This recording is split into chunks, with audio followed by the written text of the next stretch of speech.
छुटकारा मिले। अशांति होती है, आकुलता होती है,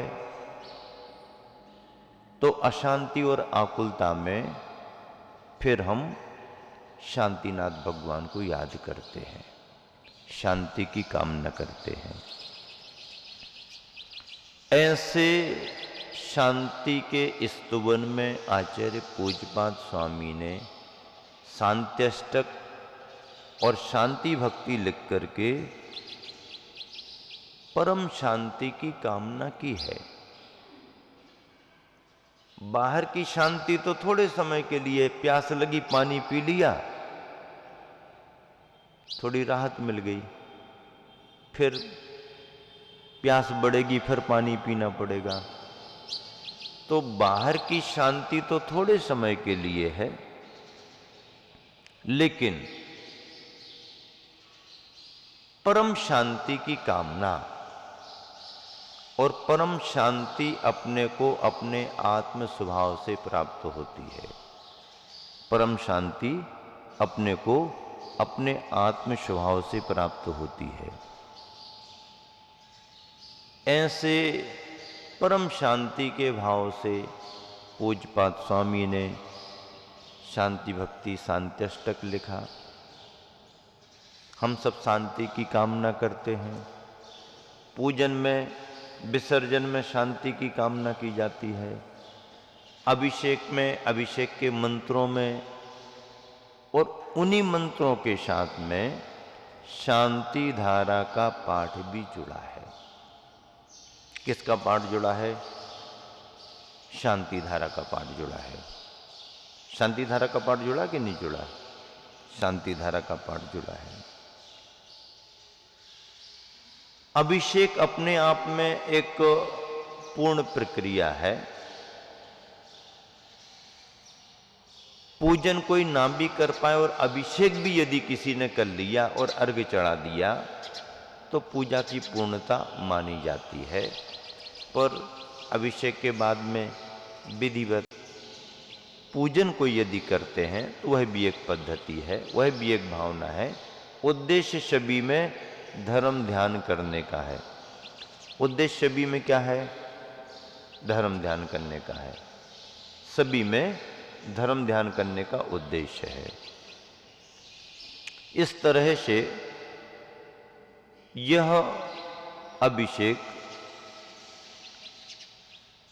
धर्म ध्यान के लिए है, पूजन धर्म ध्यान के लिए है। ग्रस्त श्रावक श्रावियों के परिणाम शुभ बने, शुद्धता की ओर बढ़ें, शुद्धता लक्ष्य में हो, अशुभ से बचें, विषय कसायों से बचें, राग द्वेष से बचें, इसके लिए प्रक्रिया है।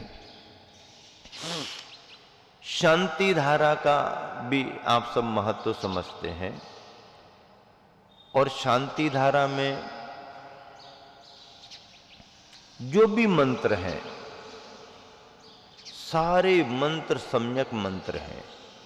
सारे मंत्र शांति धारा के, कोई भी गलत मंत्र नहीं है। कोई भी गलत मंत्र नहीं है। एक भी मंत्र उसमें गलत नहीं है। कोई उसका अर्थ समझ पाए या ना समझ पाए, कोई उसका अर्थ लगा पाए या ना लगा पाए, लेकिन कोई भी मंत्र गलत नहीं है। सारे मंत्र सही हैं।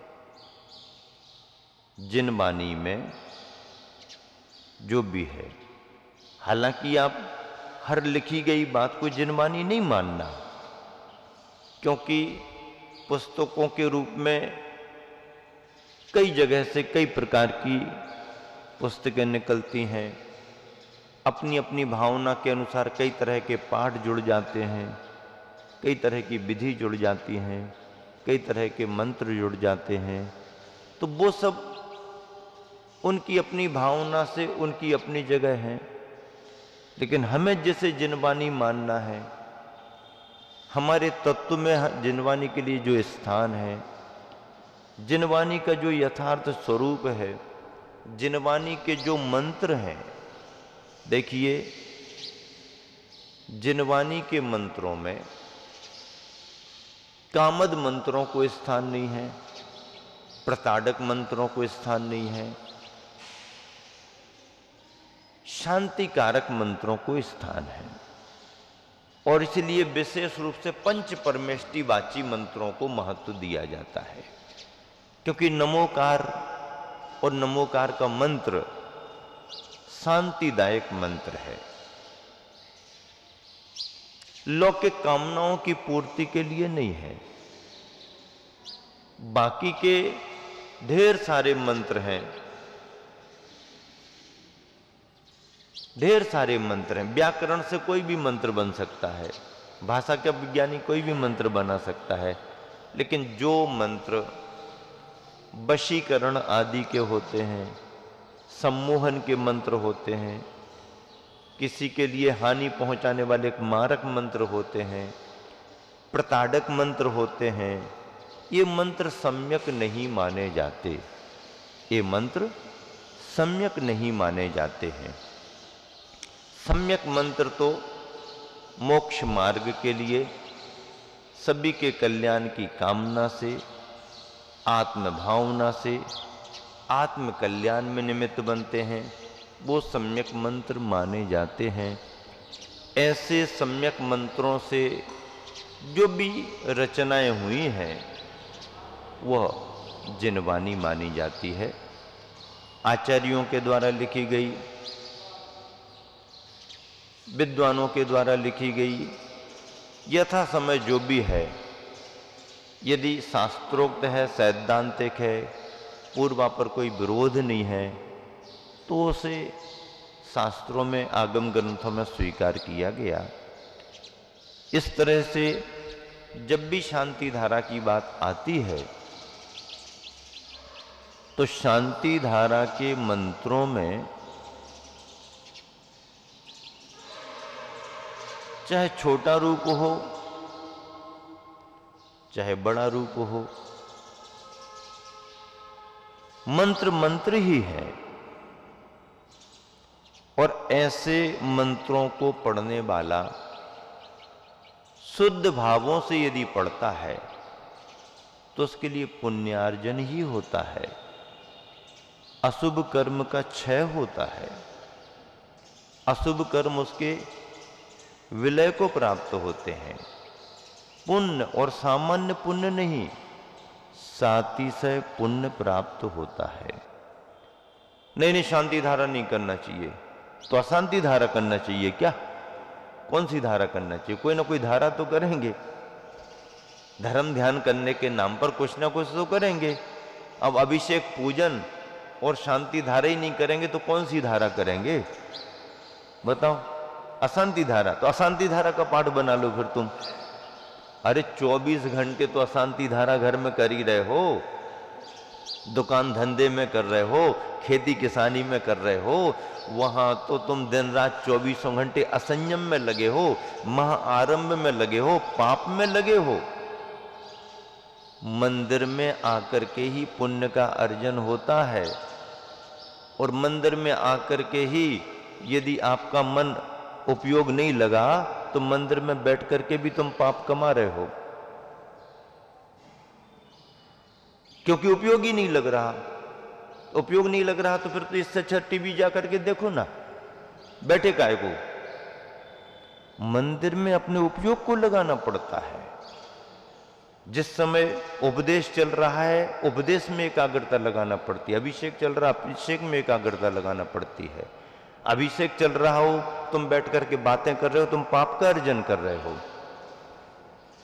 उपदेश चल रहा है, तुम यहां वहां की अपनी बातें कर रहे हो, हंस रहे हो, पाप का अर्जन कर, तीव्र पाप का अर्जन कर रहे हो। अरे इतनी गंभीर चर्चाएं चल रही हैं, धर्म की चर्चाएं चल रही हैं, तुमको सीरियस होकर के सुनना चाहिए, सीरियस होकर समझना चाहिए। 24 घंटों की आरंभ सारंभ से बच करके मुश्किल से निकल करके आए हो, और यहीं पर यदि तुमने गंभीरता से कुछ चीज नहीं सीखी तो तुमको मिलेगा क्या? संसार में तो तुम डूब ही रहे हो, और डूब रहे हो और भोले भाले लोगों को डुबाने में लगे हो। मिलेगा क्या तुम्हारे लिए? कुछ नहीं मिलेगा। असंयम से बचो, ज्ञान प्राप्त हो जाए अच्छी बात है, थोड़ा कम भी हो जाए तो चलेगा, लेकिन धर्म के महत्व को समझो, धर्म की सच्चाई में जाओ। 4 ग्रंथों को पढ़ लेने मात्र से कोई ज्ञानी नहीं होता। ज्ञानी तो अंगूठा छाप भी होता है, और बिना पढ़ा लिखा आदमी भी अपना कल्याण कर लेता है। और यदि सच्चा अभिप्राय नहीं रहा, खोटा अभिप्राय रहा, मन का अपना कोई ऐसा विचार रहा, तो उसकी वजह से तुम कुछ भी करो सब दिखावे के नाम पर होगा, अंतरंग परिणामों की शुद्धि के लिए कुछ नहीं हो सकता है। इसलिए इन सब चीजों से बचो और खूब भगवान की भक्ति करो, खूब भगवान का बहुमान करो, जिनवानी को पढ़ो। और स्वाध्याय के अंगों में क्या लिखा है? स्वाध्याय के अंग कितने हैं? सम्यक दर्शन के अंग हैं तो सम्यक ज्ञान के भी अंग हैं। एक बार सम्यक ज्ञान के अंग पढ़ करके देख लो, आंखें खुल जाएंगी। अभी केवल तुमने सम्यक दर्शन के 8 अंगों की चर्चा करी है, सम्यक ज्ञान के 8 अंग तुम्हें मालूम भी नाम नहीं बता सकते। अभी सम्यक ज्ञान के 8 अंगों के नाम नहीं बता सकते। और जिस दिन सम्यक ज्ञान के 8 अंगों का स्वरूप पढ़ लिया, तुम्हारी घर गृहस्थी की लुटिया डूब जाएगी। क्या समझ रहे? हाँ, 4 बातें यहां वहां की करने से कोई ज्ञानी और स्वाध्यायी नहीं होता। जब तक उसके मन में देव शास्त्र गुरु के प्रति पूरा निश्चलता का समर्पण ना आ जाए। छल का समर्पण अलग होता है। छल के समर्पण में आजकल लोग जिनवानी लेकर के नमोस्तु करते हैं, और बाहर क्या कहते हैं, हमने तो जिनवानी को नमोस्तु किया, हमने महाराज को थोड़ी नमोस्तु किया। क्या छल है? छल। और ऐसा छल कहां ले जाएगा? हमने तो जिनवानी को नमोस्तु किया था, हमने महाराज जी को थोड़ी नमोस्तु किया। अब बताओ, फिर महाराज जी के पास आए काहे को? अब सब जाते हैं तो जाना पड़ता है। तो दिखावे का धर्म है क्या? डर किस बात का? नहीं आओ तो कौन बुला रहा? नहीं आओ तो बुला कौन रहा? इतने बड़े बाजार में 2-4 ग्राहक नहीं आएंगे तो क्या फर्क पड़ता? लेकिन तुम यदि अकेले रह गए तो पड़ोसी भी नहीं पूछेगा कभी।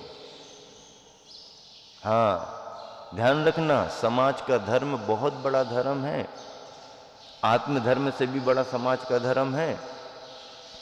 आत्मधर्म करके तुम आंख बंद करके कल्याण कर लोगे, लेकिन समाज में यदि सबके साथ घुलना मिलना नहीं हुआ सच्चाई से, निश्चल परिणामों से, तो कोई पूछने वाला नहीं तुमको।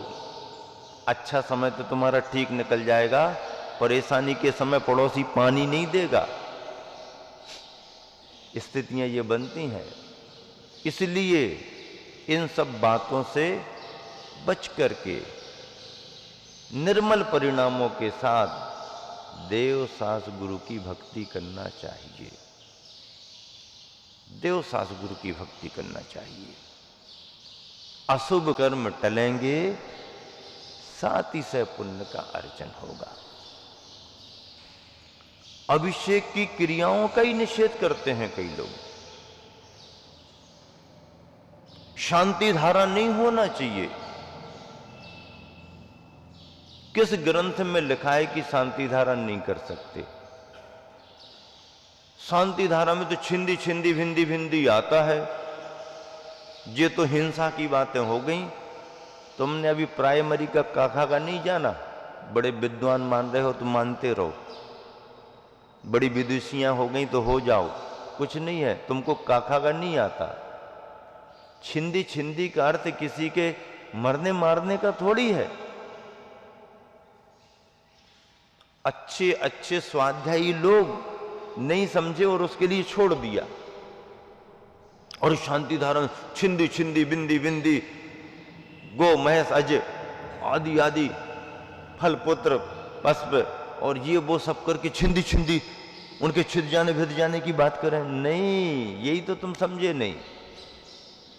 तो क्या है, आचार्यों से पूछो, मुनियों से पूछो, वो बताएंगे। विद्वान को ज्ञान हो सकता है, विद्वान के ज्ञान का निषेध नहीं, लेकिन परंपरा के प्रति जितना निर्मल अभिप्राय किसी निर्ग्रंथ मुनि आचार्य का हो सकता है, उतना निर्मल अभिप्राय जल्दी विद्वान का नहीं बन सकता है। विद्वान विद्वान है, असंयमी है, उसकी आस्था संयम के प्रति भी हो सकती है, और जिसकी आस्था संयम के प्रति है वो संयम ना भी ले पाए तो प्रशंसनीय माना गया। लेकिन आस्था उसकी हो तो पढ़ता कुछ है, कहता कुछ है, करता कुछ है, पढ़ता कुछ है, कहता कुछ है, करता कुछ है, तो ऐसा वह व्यक्ति जिन शासन के प्रति पूर्ण निष्ठा से कार्य नहीं कर सकता,